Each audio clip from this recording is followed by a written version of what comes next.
மனிதனுக்கும் இயற்கைக்கும் இடையே உள்ள இடைவெளி அதிகரித்து விடும். மனிதனுக்கும் காந்தி அகிம்சையினுடைய மைய கருவாக எதை கருதினாரோ அந்த ஆன்மீகத்திற்கும் மனிதனுக்கும் இடையே உள்ள இடைவெளியை இது அதிகரித்து விடும்.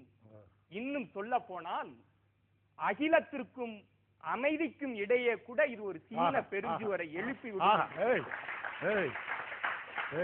அந்த குஜராத்தி கிழவனினுடைய தீர்க்க தரிசனமான பார்வையை நான் பார்க்கிறேன். சமீபத்தில் ஐக்கிய நாடுகள் சபை கூடுகிறது. உலக சுற்றுப்புற சூழல் குறித்த விழிப்புணர்வை எச்சரிக்கையை இந்த உலகத்திற்கு கொடுக்கிறார்கள். ஐக்கிய நாடுகள் சபை பொதுவாக வளர்கிற நாடுகளுக்குத்தான் கொடுப்பார்கள். காரணம், வளர்ந்த நாடுகள் பொதுவாக அவர்கள் ஏழைகளின் மீது ஏழை சொல் அம்பலம் ஏறாதல்லவா, அவர்கள் கொடுப்பார். நான் அந்த விமர்சனத்திற்குள் போக விரும்பவில்லை, தலைப்பை மாற்ற விரும்பவில்லை. தொழிற்சாலைகளில் இருந்து வெளியேறக்கூடிய வாயுக்கள் வளிமண்டலத்தின் ஓட்டையை அதிகரித்துக் கொண்டே இருக்கிறது. தோல் சம்பந்தப்பட்ட வியாதிகள் அதிகரித்து மக்கள் அதிகமாக மாண்டு போவார்கள் எச்சரித்தது எச்சரிக்கை எண் 1. இது தொழிற்சாலைகளில் இருந்து வெளியேறக்கூடிய கழிவுகள் ஆற்றை மாசுபடுத்துகிறது. குடிநீருக்காக வருங்காலம் கஷ்டப்பட போகிறது, மக்கள் தவிக்க போகிறார்கள் என்ற எச்சரிக்கை 2வது மணியோசையை எழுப்பியது. பனிமண்டலங்கள் உடைந்து உருகி கடல் மட்டம் உயர்ந்து கொண்டிருக்கிறது. பல நகரங்கள் மூழ்கிவிட போகின்ற அபாயம் இருக்கிறது. நாங்கள் எங்கள் காலம் தொலைந்து விடும் என்று பயந்து கொண்டிருக்கிறோம். தம்பி, நான் கடிகாரம் கட்டி இருப்பதை பற்றி பேசிக்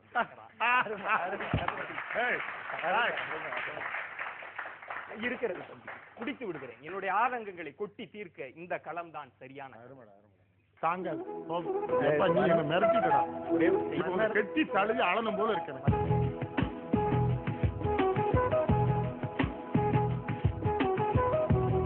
அழுத்தமான வரி வடிவம் பார்த்தீங்களா, சொல்ல வந்த செய்திகளை சொன்ன அறிவாளிகள் இருக்கணும் இந்தியாவில். ஆட்சி தமிழ் பேச்சு, ஆட்சி தமிழ் பேச்சு எங்கள் மூச்சு தொடர்கிறது. அருமை தோழர்களே, விளைநிலத்திலே பூச்சிக்கொல்லி மருந்துகள் உரங்களை போட்டு மண்ணை மலடாக்கி விட்டீர்கள். மண் மலடாகி விட்டது, உற்பத்தி திறன் குறைந்து போய்விட்டது. ஒரு மிகப்பெரிய உணவு பற்றாக்குறையை இந்த வருங்காலம் எதிர்நோக்கி கொண்டிருக்கிறது தோழர்களே, மறந்துவிடக் கூடாது. இங்கே நம்முடைய மரபார்ந்த விதைகளை இழந்து விட்டோம் அறிவியலின் பெயரால். விவசாயம் அழிந்து கொண்டிருக்கிறது. 5 ஆண்டு திட்டங்களை வகுத்த போது பசுமை புரட்சிகளை அறிவித்தீர்கள். அந்த நோக்கம் நல்லதாக இருக்கலாம். இயற்கை விஞ்ஞானிகள், இயற்கை மருத்துவர்கள் குறிப்பிட்டார்கள், இயற்கை உரங்களை நிராகரித்து விடாதீர்கள் என்று. இன்றைக்கு மண் மலடாகி போய்விட்டது. விதர்பாவிலும் ஆந்திராவிலும் விவசாயிகள் இறந்து கொண்டிருக்கிறார்களே, யார் காரணம்? அறிவின் வளர்ச்சி அல்லவா? இயற்கையோடு இயந்த வாழ்க்கை தமிழனினுடைய வாழ்க்கை அல்லவா? இயற்கையை எதிர்த்து அறிவின் புரட்சி குறித்து பேசுகிறீர்களே. இந்த இடத்தில் ஒரு சம்பவத்தை குறிப்பிடுகிறேன். விதர்பாவிலும் ஆந்திராவிலும் பருத்தி விதைகளை, மரபணு மாற்றம் செய்த பருத்தி விதைகளை அனுப்பியவர்கள் யார் தெரியுமா? 1972 வியட்நாமில் நபாம் குண்டுகளை போட்டார்கள். அந்த குண்டுகளினுடைய உக்கரம் தாங்காமல் உடைகளை கலற்றி எறிந்துவிட்டு நிர்வாணமாக மக்கள் ஓடி வந்த அகார காட்சியை பார்த்தீர்களே, அந்த நிறுவனம் தான் இங்கே மரபணு மாற்றம் செய்யப்பட்ட விதைகளை அனுப்பிய நிறுவனம். கொடுமையாக இல்லை, வெட்கமாக இல்லை? அறிவின் வளர்ச்சி குறித்து பேசுகிறீர்களே. இந்த இடத்தில் மருத்துவம் குறித்தெல்லாம் தம்பி பேசுவார் என்று நான் எதிர்பார்த்தேன். தம்பி பேசவில்லை. இந்த மருத்துவம் பெரிய அளவிலே வளர்ந்து விட்டது. இந்த நோய்க்கு காரணமே நீங்கள் தானே. அறிவின் வளர்ச்சிக்கு நீங்கள் தானே காரணம். இதற்கெல்லாம் இன்றைக்கு இருக்கிற நோய் 10 ஆண்டுகளுக்கு முன்பு இல்லையே தோழர்களே. மருந்தே இன்றைக்கு இவர்களுக்கு நோயை உண்டு செய்கிறது, பக்க விளைவுகளை ஏற்படுத்துகிறது. உணவையே மருந்தாக உட்கொண்ட தமிழன் இன்றைக்கு மருந்தை உணவாக உட்கொண்டு கொண்டிருக்கிறானே. அவனுடைய உடம்பு மருந்துகளினுடைய கிடங்காக போய்விட்டதே. எத்தனை உபகரணங்களை நாங்கள் தயாரித்து கொடுத்திருக்கிறோம் மருத்துவ துறையிலே குறிப்பிடுகிறீர்கள். அத்தனை உபகரணங்களையும் பரிசோதித்து பார்க்கக்கூடிய ஊடகமாகத்தானே நோயாளியின் உடம்பை பார்க்கிறீர்கள். இந்த லட்சணத்தில் பொதுத்துறை நிறுவனங்களை தனியாருக்கு தாரை வார்க்கிறீர்கள், மருத்துவ துறையையும் தனியாருக்கு தாரை வார்க்க கொள்ளை லாபம் அடித்துக் கொண்டிருக்கிறீர்கள். மருத்துவ துறையிலே தோழர்களே, மருந்துகள் கண்டுபிடிக்கப்படுகிறது. வளரும் நாடுகள் காப்புரிமை சட்டம் என்கிற பெயரில் அத்தியாவசிய மருந்துகளை தங்கள் கைவசம் வைத்துக் கொண்டு கொள்ளை லாபம் அடித்துக் கொண்டிருக்கிறார்கள். ஈராக்கிலே பொருளாதார தடை விதிக்கப்பட்டது. மருந்துகள் தடை செய்யப்பட்டு இறந்த குழந்தைகளின் எண்ணிக்கை 1,50,000 பேர். தோழர்களே, நீங்கள் யாரை தீவிரவாதிகள் என்று தேடிக் கொண்டிருக்கிறீர்கள்? நான் எந்த தேசத்தின் பெயரையும் குறிப்பிட்டு சொல்ல விரும்பவில்லை. அது என் நோக்கம் அல்ல.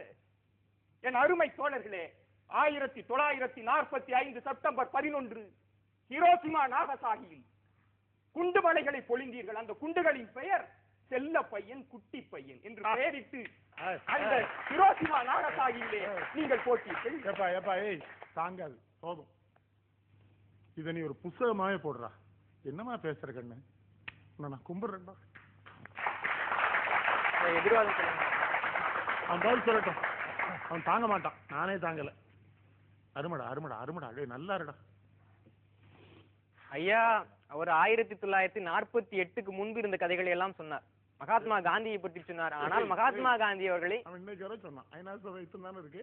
இது அந்த செய்திக்கு பிறகு வருகிறேன் ஐயா. இன்னைக்கு நாளைக்கா? உடனே ஐயா. காந்தியை பற்றி எல்லாம் சொன்னார்கள். மகாத்மா காந்தி அவர்கள் சுதந்திர இந்தியாவிலே 6 மாதம் தான் இருந்தார். நாம் அனுப்பி வைத்து விட்டோம் என்பது அடுத்த விஷயம்.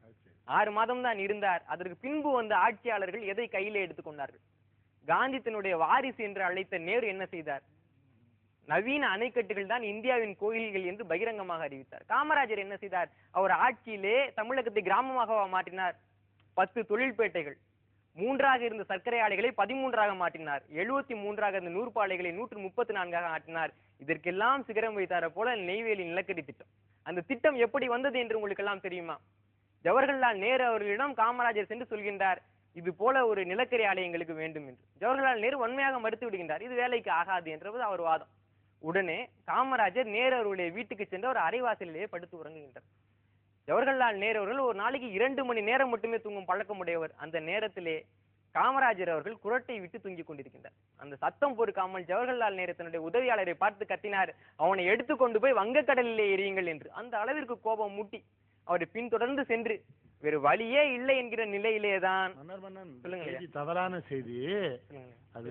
சென்னைக்கு நேரு வந்திருக்கிற பொழுது இங்க ஒரு பெரிய ஐயர் இருந்தாங்க. அவங்க வீட்டுலதான் நேரு தங்குவாரு, சத்தியமூர்த்தி ஐயருக்காக. அங்க காமராஜர் வெளியில நேருவை பாத்துக்கிறதுக்கு நம்ம ஆள படுக்க போட்டாங்க. நம்ம தலைவனா பெரிய கொரட்டை தலைவர். கொரட்டை விட்ட உடனே அவனை தூக்கி வெளியே கொண்டு வீசுங்கன்னு நேரு சொன்னாரு. அப்புறம் சத்தியமூர்த்தி ஐயர் போய் சொன்னாரு, அவன் ரொம்ப அருமையான தொண்டைன்னு விவரம் சொன்னாரு. இப்படி கொரட்டை விட்டுக்கிட்டு இருந்த காமராஜரை கூப்பிட்டு தான் எல்லா திட்டங்களையும் நேரு தானா கொடுத்தார். அறிவியல் வளர்ச்சி குறித்து கடைசியாக ஒரு வார்த்தை. நாங்கள் அறிவியலையே மறுதளிப்பவர்கள் அல்ல. ஒரு குழந்தை தனக்கு மீறிய ஒரு சட்டையை அணிந்து கொண்டு நடந்து செல்கிறது. அந்த சட்டை அந்த குழந்தையை இடறி கீழே விழுந்து விடுகிறது. அந்த குழந்தை வேறு யாரும் அல்ல, அந்த குழந்தை மானுடம். அந்த சட்டை வேறு ஒன்றுமல்ல, மானுடத்தை மீறிய வளர்ச்சியான அறிவியல் வளர்ச்சி. மானுடத்தை மீறிய அறிவியல் வளர்ச்சி மனித குலத்தை சிதைத்து விடும் என சொல்லி, இயற்கையோடு இயைந்த வாழ்க்கைக்கு வாருங்கள் என சொல்லி விடைபெறுகிறேன். நன்றி, வணக்கம். நீ என்ன மிரட்டிட்டடா. கெட்டி தலையை அளணும் போல இருக்கிறேன்.